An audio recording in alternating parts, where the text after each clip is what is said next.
은혜 보자 하나님 말씀 요한복음 12장 1절로 8절 물질에 대해서 말씀을 나누려고 합니다. 믿음으로 하나님께 드리는 것이 참으로 중요합니다. 예전에 사람들이 교회 나올 적에 예전 노인들이 믿음이 없을 때 이렇게 하고 나왔던 것 같아요. 부조한다고. 교회에다가 헌금하는 게 아니라 부조한다고 그러면서 나오셨던 분들도 있는 것을 보게 됐죠. 어렸을 때입니다만. 성경은 하나님이 만물의 주인이심을 기록하고 있습니다. 구약은 하나님의 물질의 주인이심을 아주 명백하게 기록해 놓습니다. 이스라엘이 아주 몸에 배이도록 기록을 해 놓습니다. 신약 성경은 물질의 주인인 것과 아울러 가장 중요하게 신약 성경이 말하는 게 뭐냐면 내 영혼의 주인이 하나님이시다. 이것을 너무 정확하게 말씀하고 있습니다. 하나님은 물질의 주인이시고 또한 영혼의 아버지가 되십니다. 한번 따라했습니다. 하나님은 물질계의 주인이시고 내 영혼의 아버지시다. 이것이 성경 전체가 말하고 있는 큰 틀입니다. 여기서 벗어나면 안 돼요. 창세기 1장은 하나님의 만물을 창조하셨고 주인 되심을 나타내는 것이 바로 이것입니다. 시편 24편 1절에도 땅과 거기 충만한 것과 세계와 그 중에 거하는 자가 다 하나님의 것이라고 고백을 합니다. 예수께서 처음으로 우리에게 가르쳐 주신 게 뭐냐면 하나님이 아버지 되심을 가르쳐 줘요. 한번 또 따라왔습니다. 예수 아버지 내 아버지. 이걸 가르쳐 주세요. 내 영혼의 아버지 되심이 하나님이 내 영혼의 아버지 되심을 가르쳐 주십니다. 이스라엘은 그 안식일을 지킴으로 인해서 물질의 주인이신 하나님을 기억했다라면 우리는 영혼을 구원하시고 나를 위해 살찌고 피 흘리신 구세주를 기념하고 영의 하나님을 섬기는 겁니다. 광야 생활하고 있으니까 신광야 생활을 하기 위해 하나님 아버지를 섬기며 절기를 지키며 실생을 드리고 있는 것이 신약시대 성도들이 해야 할 일들입니다. 하나님은 물질의 주인이시니까 우리는 물질도 하나님께 돌아가야 하고 우리 영혼도 하나님께 맡겨야 합니다. 예수께서 한 사람이 두 주인을 섬길 수 없다고 선언을 하십니다. 하나님을 섬기거나 아니면 물질을 섬겨야 한다는 뜻입니다. 헬라어로 재물과 주인은 같은 뜻이에요. 맘모네스, 맘몬, 이 뜻은 물질이라는 뜻인데 주인이라는 소리가 동일하게 쓰입니다. 세상은 물질의 지배를 받고 있는 것을 보게 됩니다. 아주 물질 만능이 돼서 사람의 목숨도 돈만 주면 청부살인하는, 저희가 중남미에 있었는데요. 그러니까 15세 이하 15세 애들이 권총을 딱 보여주면서 나에게 200불만 주면 저 지나가는 사람 쏘려면 내가 쏠게. 200불만 달래 20만 원.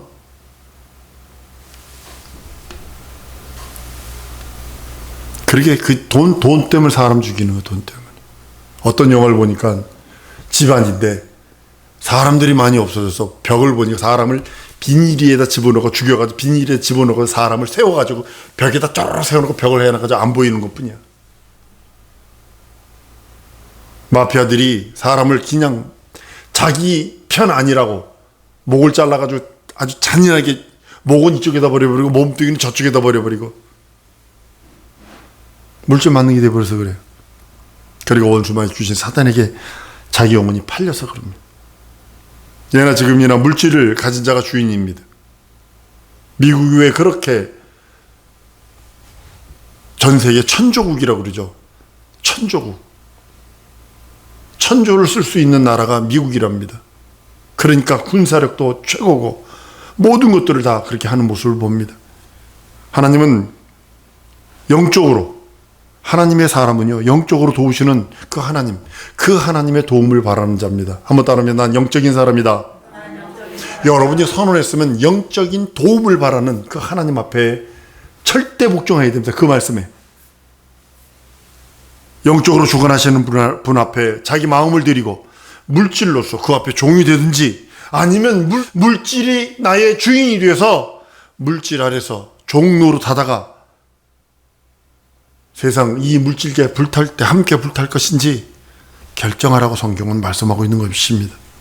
주님 앞에 물질을 포기하는 것은 내가 물질의 종 되었던 내가 이제는 그 옛사람을 벗어버리고 이제는 하나님만 섬기고 영이신 그분만 섬기며 그분만 따라갑니다라고 하는 고백이기도 합니다. 인간편에서는 물질을 포기하는 것이 참으로 힘듭니다.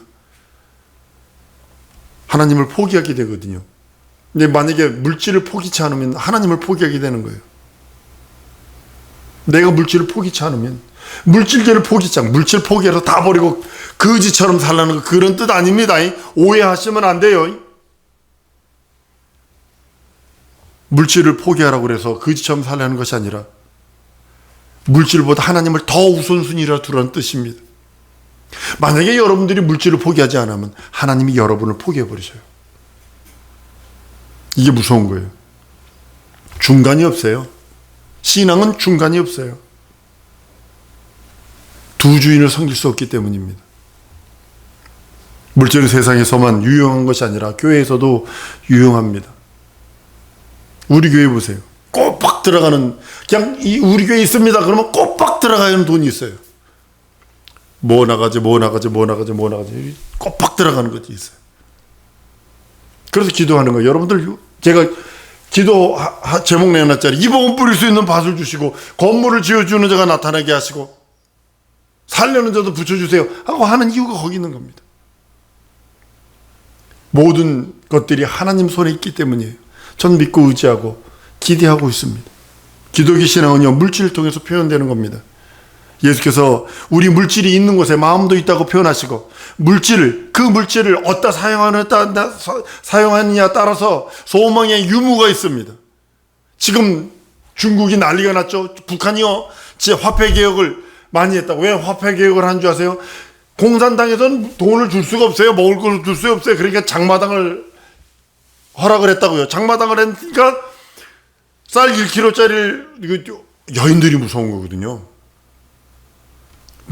북한이 미국이 무서운 게 아니라 그 장마당에 나가서 물건 파는 여인들이 무서운 거예요. 쌀 한 대박 가지고 그걸 만들어서 떡을 만들어서 파니까 그거 팔고 남은 돈을 가지고 보니까 쌀 한 대박이 더 남고 뭐가 남더라. 그래서 돈을 많이 가졌어. 그러니까 공산당에서 화폐 개혁을 시켜버린 거예요. 10,000원짜리였었는데 10,000원짜리를 1원으로 떨켜버린 거예요. 그래서 지난번 화폐 개혁할 때 여러 죽었으면 여러 자살했습니다. 그러니까 어떻게 했는지 아세요? 그 사람들이 북한 돈 못 믿어. 그러니까 중국 돈이나 아니면 달러 이것만 그냥 가지고 있다고요. 물질이 어떻게 쓰이느냐? 성경은 마태복음 6장 21절과 누가복음 12장에서 말합니다. 내 보물이 있는 곳에 내 마음이 있느니라. 내 보물이 있는 곳에 너희 마음도 있느냐. 동일하게 말씀을 하고 있어요. 세상 사람들은 물질을 우상으로 삼습니다. 교회도 이래서 병폐가 된 것 같아요. 목사도 이래서 병폐가 된 것 같아요. 걸어다니다가 조그만 티코 같은 모닝 차려도 타면 어우 복 받았네. 그랜저 그거보다 더 커가지고 그거보다 좀 더 큰 차를 사면 복 받았네. 그래서 소나타나 이렇게 가면 복 받았네. 복의 개념을 물질 눈에 보이는 거에도 주었기 때문에 그래요. 자기 영혼이 복 받고 자기 영혼이 하나님과 교통하고 자기 영혼이 하나님 앞에 나가서 무릎 꿇는 거에 대해서는 보이지 않으니까 무시해버렸어요. 그리스도인은요, 그리스도의 뜻대로, 하나님의 뜻대로 사용하는 것입니다. 나는 이걸 사고 싶은데 하나님의 뜻이 여기 있다면 이걸 포기하고 이쪽으로 갈 수 있는 것이 믿음이거든요. 재물의 증식은 신앙의 유무와 상관없어요. 신앙이 좋다고 부자 되는 것도 아니고, 신앙이 나쁘다고 예수 안 믿는다고 거지 되는 거 아닙니다. 왜 이래 반대로 되는 게 세상 사람이 더 부자죠. 다만 신자와 불신자의 다른 점이 있다면 한 가지입니다. 자기 영혼을 위해서 재물을 포기하는 것과 주님의 뜻대로 멋있게 사용하는 그 점이 다른 거죠. 일본에 어떤 사람이 빠찡코에서 돈을 벌었어요. 그러니까 완전 빙고가 터졌나 봐요. 그러니까 돈을 막 현찰을 잔뜩 가져와서 술집 가가지고 기분이 좋으니까 술 탁 먹고 기분 좋게 하는 사람한테 막 돈을 나눠주는 겁니다. 그리고 쪽박 짰어요, 그 사람. 19살에 이거 영국인가 어디서 복권 맞아가지고 했는데 뭐 몇 년 만에 완전 날그지 돼버렸죠. 물질 상기니까 그렇죠. 난 지금도 그래. 하나님 복권 하나만 맞게 해주세요. 나 지금 멋있게 일하고 싶어요. 근데 복권이 한 번도 맞아본 적이 없어. 한 번도 맞아. 500원짜리 한 번 맞아본 적이 있나? 그때 한번. 그리고 그 이상은 맞아본 적이 없어. 그래가지고 그 이상은 복권을 안 사. 주님 뜻대로 멋지게 사용하고 싶은 것이 내게 물건을 주세요.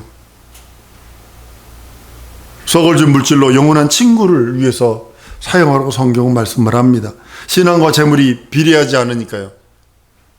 우리는 일시적인 재물, 그 재물에 마음을 두지 아니하고 영원한 것에 모든 것을 맡길 수 있어야 합니다. 많은 사람들이 이렇게 보면서 명품. 우리나라도 지금 명동 근처에 야시장, 11시 넘어서 야시장 가면요, 진짜 롤렉스와 가짜 롤렉스를 딱 섞어 놓으면요 못 찾는답니다. 진짜를. 그렇게 똑같답니다. 한국 사람이 만들면 달라요. 근데 어떻게 알았는지 아세요? 가짜인지 진짜인지? 두 친구가 똑같은 롤렉스를 하는데 하나는 가짜고 하나는 진짜요. 그래가지고 했는데 가짜는 일찍 망가져. 일찍 망가져가지고 그래서 걸리고. 우리는요 하나님이 주신 것에 모든 것을 맡겨야 합니다. 신자가 하나님께 물질을 드리는 것은 신앙의 표현입니다. 아벨도 자신의 믿음으로 물질을 표현했고, 아브라함은요 독자를 바칩니다. 자기 목숨보다 더 큰, 자기 전 재산보다 더 귀한 목숨 같은 아들을 바칩니다. 그 아들을 바쳤을 적에 아브라함은 물질 중에 가장 큰 물질이고 하나뿐이 없는 것을 드리고 최고의 믿음의 표현을 하나님께 합니다. 근데요 성경은 이렇게 말씀하잖아요. 천억 영광을 얻고도 내 목숨 잃으면 못하겠느냐라고 말씀하시는데 성경은 심은 대로 거둔다 그럽니다. 아브라함은요 독자를 바쳤어요. 근데 하나님께서 독자를 보상으로 돌려주시고, 그것만이 아니라 하늘의 별과 같은 무수한 자손도 허락하시고, 그로 말미암아 대적의 문을 밟을 자를 보내주시고, 이 복 중에 복이요 생명 중에 생명입니다. 한번 따라합니다. 믿음을 고백하리라. 여러분들이 하나님께 믿음을 고백하세요.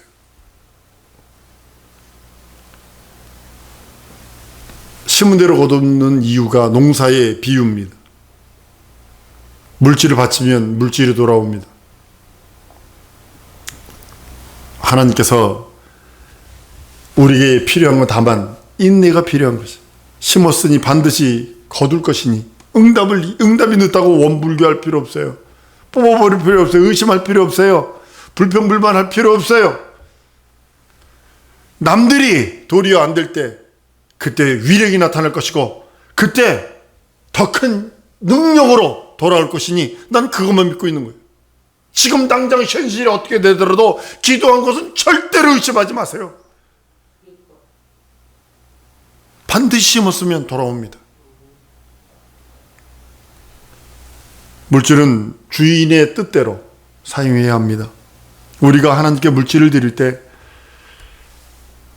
그것을 받으시는 그 주님의 그 마음을 깊이 생각하고 진실한 마음으로 하나님께 드려야 한다는 뜻이기도 합니다. 억지로나 인색하는 것으로 하나님께 드리면 기쁘시게 받지 않습니다. 아나니아 삽비라 짝 날 수도 있습니다.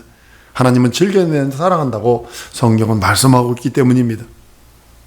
죄인인 한 여자가 향유를 담은 옥합을 가져와서 오늘 본문 말씀입니다. 초청한 바리새인들, 그 바리새인들은 향유를 붓는 그 여인에 대해서 뭐라 그럽니다. 오늘은 가룟 유다가 그렇게 얘기했지만 누가복음 7장에서 보면 바리새인들이 그 향유를 붓는 그 여인을 보면서 이 사람이 선지자이면 저 여자가 누군지 알았으리라 하면서 이제 판단을 합니다. 주님을 예수를 헤아립니다. 그 주님은 이렇게 말합니다. 내가 네 집에 들어올 때 너는 내게 발 씻은 물도 주지 않았어. 근데 내가 들어올 때 저 여자는 눈물로 발을 씻었고 머리털로 씻었어. 그리고 내 발에 입맞추기를 그치지 않겠어. 그리고 향유를 발에다 부었대요. 그리고 주님은 그에게 축복합니다. 저의 많은 죄가 사해졌다. 그리고 저가 많이 사랑하기 때문에, 사랑함이 많기 때문에 사함 받은 것이고, 적게 사랑하는 자는 적게 사함 받는다고 성경은 말씀하고 있습니다. 물질을 드리는데 믿음이 있어야 합니다. 물질만 드리고 마는 것이 아니라, 믿음으로 드린 물질은 주님을 사랑하는 표가 된다고 성경은 말씀을 합니다. 마음은 눈으로 보이지 않아요. 하나님 또한 눈으로 보이지 않습니다. 그러나 뵐 수 없는 그 하나님께, 그 하나님을 뵐 수 있는 것은 여러분의 마음을 내어놓고, 그 마음을 내어놓는 것이 증표가 물질입니다. 물질을 봉헌함으로써 보이지 않는 마음을 하나님께 드리는 것이요, 눈으로 뵐 수 없는 하나님의 살아계심을 인정하는 것이 물질로 표현하는 것입니다. 좀 많은 잘못된 그런 부분은 집 팔아드려라, 뭐 팔아드리라 그러는데, 그건 좀 문제가 좀 있습니다만, 본인이 할 수 있는 본인의 믿음이라면 하라는 거죠. 좀 더 실질적으로 말하면, 물질에 인색한 사람은 하나님과 교제하기가 진짜 어렵습니다. 주님은 연보교회를 바라보시며 앉으셨어요. 연보를 넣는 사람들, 한 부자가 와가지고 뭐 주머니에서 동종 주머니 끌어서 덜덜덜덜 넣는가 하면, 한 가부는 엽전 2렙돈을 넣습니다. 성경으로 말씀합니다. 다른 이들은 풍족한 중에서 얼마를 넣었거니와 이 가와부는 자기 생활비 전부를 넣었다. 한 끼 먹을 수 있는 것, 그 과부는 한 끼 먹을 수밖에 없는 그거예요. 그 2렙돈이 뭐냐면, 한 사람이 한 끼 먹을 수 있는 돈입니다. 그걸 넣었다는 겁니다. 그런데 많은 사람들은 많은 중에서 모든 걸 넣었지만, 이 과부는 자기 모든 생활비를 넣었다고 성경은 말씀합니다. 가난한 과부의 마음은 하나님께 향해 있어요. 그러니까 하나님께서는 그 마음을 보시는 거예요. 내 보물이 있는 곳에 내 마음도 있다 하신 그 마음을 하나님 보시는 겁니다. 그분인가요? 세리장이가 있습니다. 삭개오요. 예수가 자기 집에 들리겠다는 소리에 쫄딱 망하는 겁니다. 예수를 한 번 영접함으로 인하여 지금까지 모아놓은 재산 쫄딱 망하는 겁니다. 왜 그럴까요? 성경이 이렇게 말해요. 주여 보시옵소서, 내 소유의 절반을 가난한 자에게 주었습니다. 그리고 만일 네 것을 토색한 일이 있으면, 세리장이가 토색 안 했겠어요? 치부하는 거거든요. 세리장이가 뭐냐면, 중간 고리업자예요. 유대 민족에게 세금을 받아서 로마에다 바치는 이 중간업자라고요. 그러니까 100원만 받으면 되는데 110원 내라고 그러고 200원 내라고 이렇게 그랬을 거 아니에요. 그때 나머지는 땡겨고 100원만 내서 갖다 줬을 거 아니에요. 그거 갖다 준 그거 4배로 갚는데요. 이거 율법을 이제부터 지키겠습니다, 이 소리거든요. 그때 주님이 그럽니다. 예수님은 오늘 구원이 이 집에 이르렀다. 이도 아브라함의 자손이다. 선언을 해보십니다. 교회는 물질이 많이 필요한 곳이 교회입니다. 물질은 복음을 증거하는 데 있어서 중요한 요소의 하나이기도 합니다. 그래서 나는 우리 성도들이 영권이 있고 물권이 있으면 좋겠어요. 교회는 성도를 온전케 하기도 하고 봉사일을 하기도 하고 그리스도의 몸을 세우는 그런 기관이기도 합니다. 그래서 필요한 것이 물질입니다. 목양을 위해서 목사가 필요하고 성도들 돌보고 상담하고 치료하기 위해서 전문 사역자들도 필요한 것이 교회이기도 합니다. 지속적으로 모임과 교육을 위해서 일정한 장소, 그래서 100평짜리 건물이 있으면 딱 교회만 짓지 않습니다. 저는 5층짜리를 올릴 계획이에요. 그래서 4층, 5층은 교회가 쓰고 1, 2, 3층은 세를 줘서 거기서 나오는 렌트비로 전기세 써야 되고 뭐 물세 써야 되고 인건비 써야 되고 다 그렇게 해서 교회에서 나오는 헌금으로만 주의를 할 수 있도록, 나 그렇게 했으면 참 좋겠다고 생각을 하는 그런 사람이, 많은 사람들은 교회만 딱 짓고 말라고 그러는데 저는 그렇게 생각하지 않습니다. 우리가 자신을 위해서만 물질을 쓴다면 하나님은 실망하실 것입니다. 바벨론에서 돌아온 이스라엘 백성이 성전 짓기를 자꾸 멀리하고 자기 집만 짓거든. 그러니까 학개 선지자를 통하여 아주 그냥 험한 말을 듣습니다.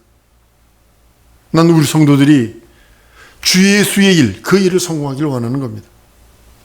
우리는 그 누구도, 여러분과 나나 그 누구도 물질을, 재물을 가지고 천국에 갈 수는 없습니다. 육체에 있을 동안에 하나님께 옮겨놓는 자만 그 물질을 누릴 수 있어요. 하나님께 옮겨놓으세요. 자꾸 믿음으로 옮겨놓으세요. 그건 반드시 찾아 먹을 수 있기 때문입니다. 이 땅에서도 하나님께서 돌려주시지만 반드시 찾을 수 있습니다. 신약교회는 하나님께 헌물을 드릴 때 11조 헌물을 드립니다. 11조는 아브라함이 멜기세덱에게 바친 것으로부터 시작됩니다. 멜기세덱은 예수 그리스도의 예표이기도 했기 때문에 실상은 예수에게 바친 것이라고 할 수 있습니다. 느헤미야에 보면 레위 사람들도 이렇게 말합니다. 레위 사람은 우리 모든 성읍에서 11조를 받을지라 그래 되어 있어요. 근데 사실은 레위인도 아브라함 품속에 아브라함 옆구리 있었기 때문에 아브라함이 멜기세덱에게 11조를 드릴 적에 그 레위 자손들도 함께 11조를 바친 자가 돼서 11조를 거둬들이는 자가 아니라 드리는 자라고 말씀을 합니다. 아브라함부터 시작된 11조는 하나님의 계명이요 법입니다. 그래서 주께 돌아오는 표로 드리는 겁니다. 야곱이 하나님께 11조를 서원한 것처럼 11조는 하나님께로 돌아가는 표입니다. 내가 하나님께로 돌아가는 표가 뭐냐?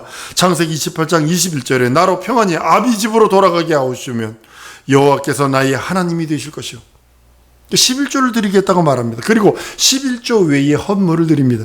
초대교회 모일 때마다 준비한 연보를 가져갔다라고 성경은 말씀하고 있습니다. 고린도전서에도 말씀하고 있고요. 여러분 주일날마다 드리는 연보는요, 구약에서 이스라엘이 드리는 생명의 속정과 같습니다. 이걸 찾아봤어요. 어떤 동료 목사님이 주일 연보를 반세계를 드려야 된다 이렇게 표현을 하더라고요.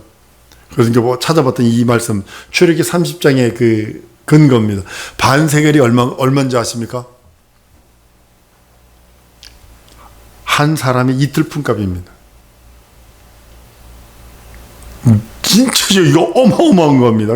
그 목사님은 그러니까 그것 때문에 시험 들어서 성도들이 안 나온다고 할 정도로. 근데 그대로 순종하면 복 받더라고요. 진짜 물질에 복 받더라고요. 그 모습을 저는 그 목사님을 통해서 보았습니다. 주일 연보는 거룩한 성도가 하나님을 뵙는 표시입니다. 우리가 생명을 위협하는 악한 세력들과 그 모든 것들 보호받을 수 있는 약속이 바로 거기 있는 것이 생명의 속전을 드리는 것입니다. 주일 연보를 잘 드리는 사람은요, 병들 새가 없습니다. 제가 단언합니다. 연보는 돈의 많고 적음을 따지는 게 아니에요. 얼마나 힘을 다해 하나님께 드리느냐가 중요한 거지.